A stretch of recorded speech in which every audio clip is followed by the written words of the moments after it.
this module. You will learn about the effects of change in concentration and pressure on equilibrium.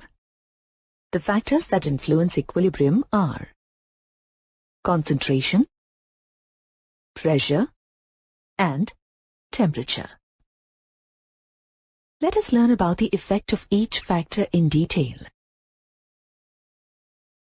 When a system at equilibrium is disturbed by the addition or removal of any reactant or product, Le Chatelier's principle predicts that the position of equilibrium shifts in the direction in which this change is reduced or nullified. The effect of change in the concentration of the products and reactants can be readily known through an experiment. In a beaker, take 20 ml aqueous solution of 0.2 molar iron 3 nitrate. It is pale yellow in color. When 5 ml aqueous solution of 0.002 molar potassium thiocyanate is added to it,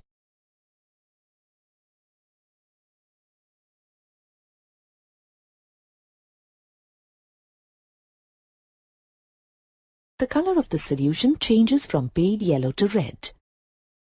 This is due to the formation of thiocyanate iron 3 ions. The intensity of the red color becomes constant after some time, which indicates the attainment of equilibrium. The equilibrium mixture contains aqueous Fe plus 3 ions, aqueous SCN- ions, and aqueous FeSCN plus 2 ions.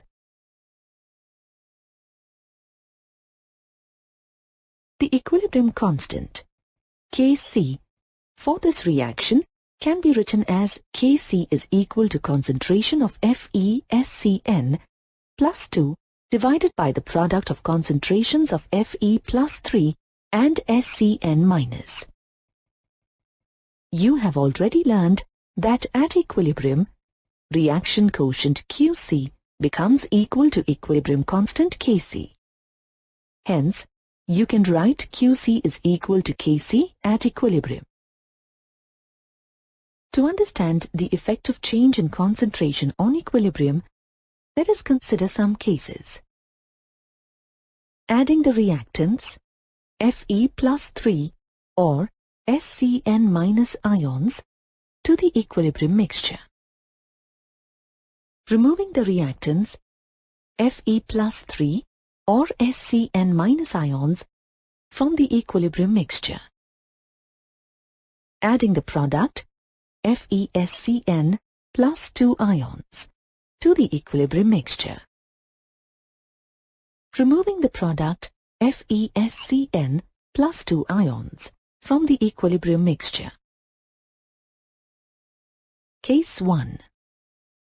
Adding the reactants Fe plus 3 or SCN- ions to the equilibrium mixture. Suppose you add a few ml of a solution containing soluble Fe plus 3 or SCN- ions to the equilibrium mixture. You can see that the color of the solution becomes darker. The reaction quotient at this stage of the reaction is given by Qc is equal to concentration of FeSCN plus 2 divided by the product of concentration of Fe plus 3 and SCN- ions. On the addition of Fe plus 3 or SCN- ions to the equilibrium mixture, the denominator value in the expression for reaction quotient increases. This results in a decrease in the value of the reaction quotient. Now, the value of Qc becomes less than Kc. You have already studied that when Qc is less than Kc, the reaction proceeds in the direction of formation of products. That means the reaction proceeds towards the formation of FeSCN plus 2 ions. This is the reason why the solution becomes dark on the addition of more Fe plus 3 or SCN- ions. Hence, in general, we can say that increasing the concentration of any one of the reactants always favors the forward reaction. Case 2. Removing the reactants Fe plus 3 or SCN minus ions from the equilibrium mixture. Now, suppose you add a few ml of oxalic acid to the reaction mixture at equilibrium. You can see that the intensity of the red color of the solution decreases and the solution turns pale. Why does this happen? Oxalic acid reacts with Fe plus 3 ions in the equilibrium mixture and forms a stable complex trioxalate ferrate 3 ion. Due to this, there is a decrease in the concentration of free Fe plus 3 ions in the solution. This results in a decrease in the denominator value in the expression for reaction quotient. Thus, the value of QC becomes greater than Kc. When QC is greater than Kc, the reaction proceeds in backward direction. Hence, FeSCN plus 2 ions undergo dissociation to give Fe plus 3 and SCN minus ions. Due to the decrease in the concentration of FeSCN plus 2, the intensity of the red color decreases.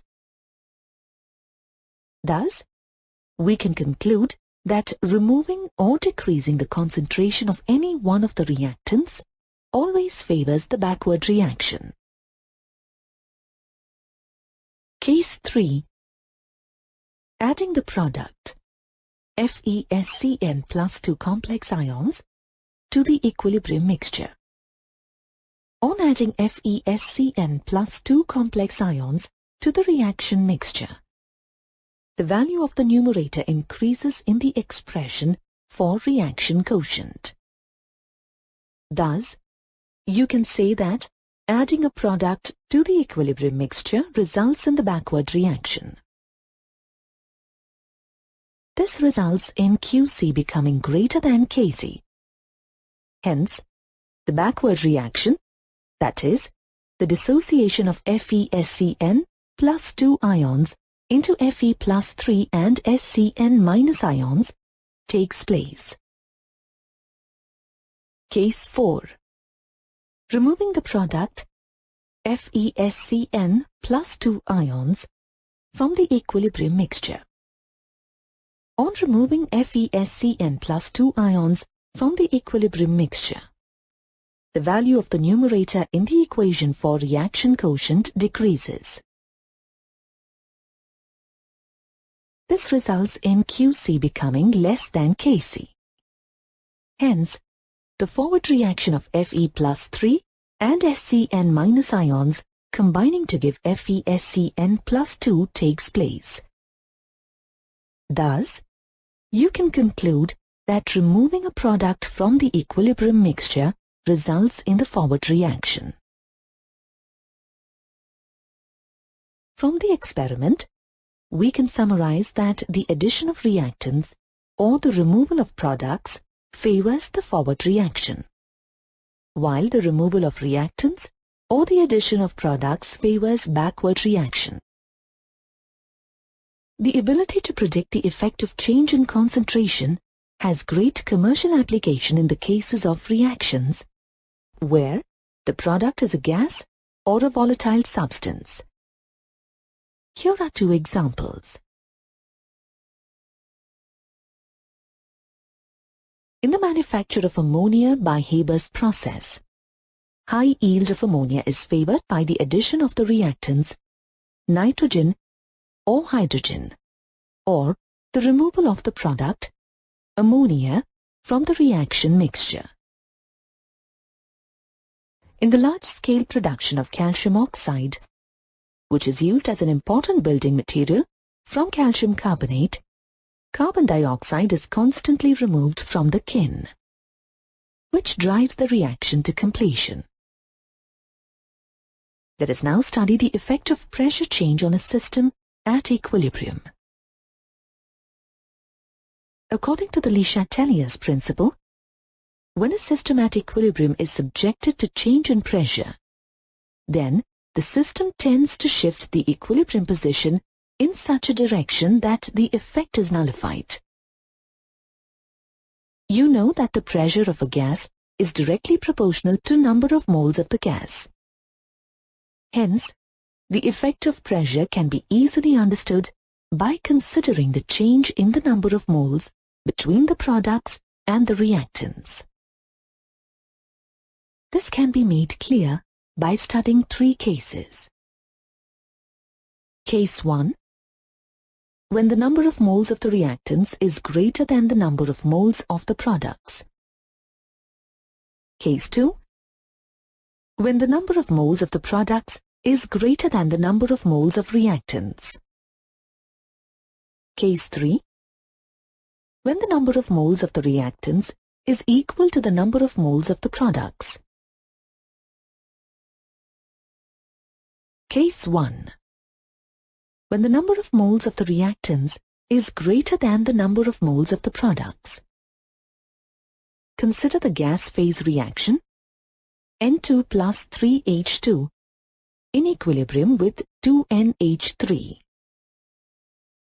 In this reaction, 4 moles of gaseous reactants, 1 mole of nitrogen and 3 moles of hydrogen become 2 moles of the gaseous product, ammonia.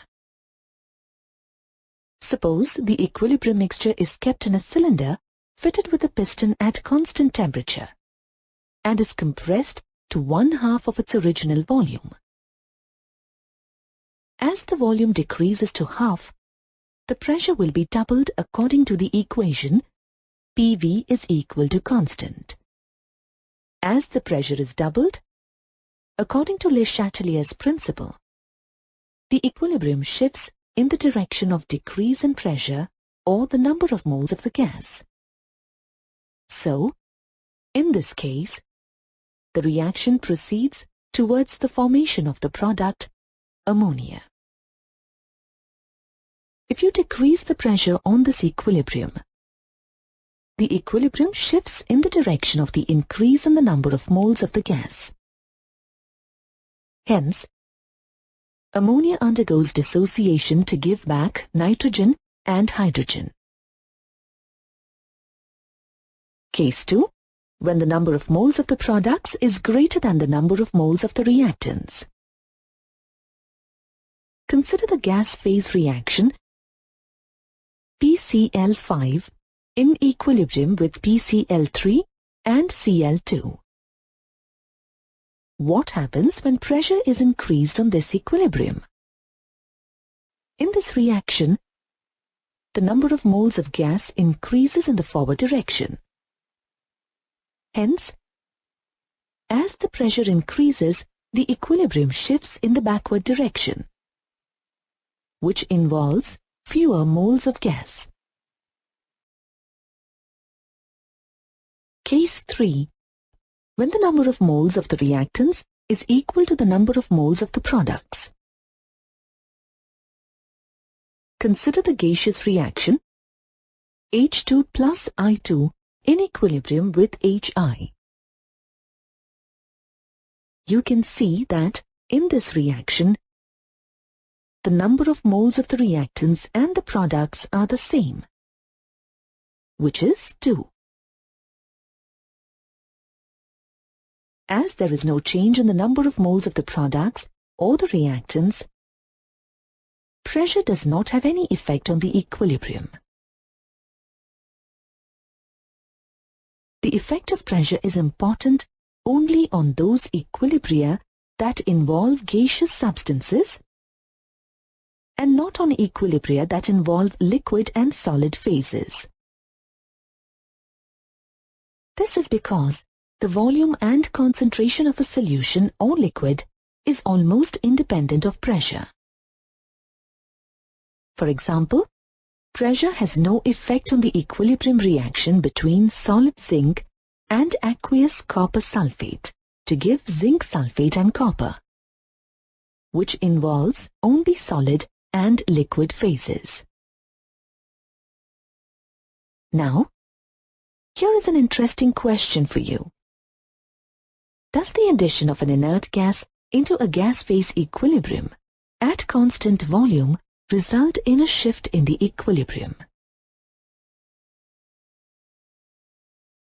If the volume is kept constant and an inert gas, such as helium or argon that does not take part in the reaction is added, then the equilibrium remains undisturbed.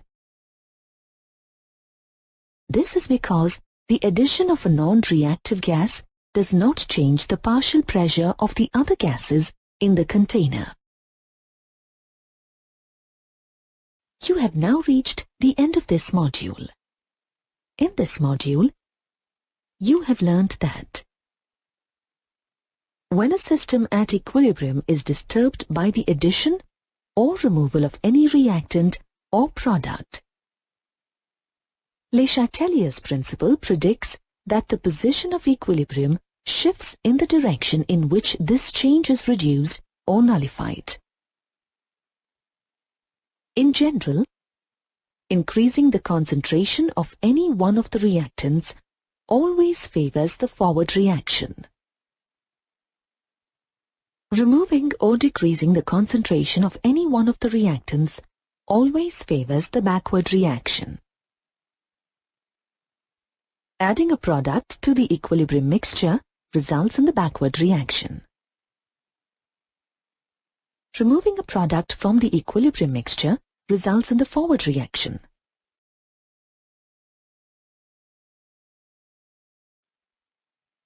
Pressure has no effect on reactions in which there is no change in the number of moles of the reactants and products.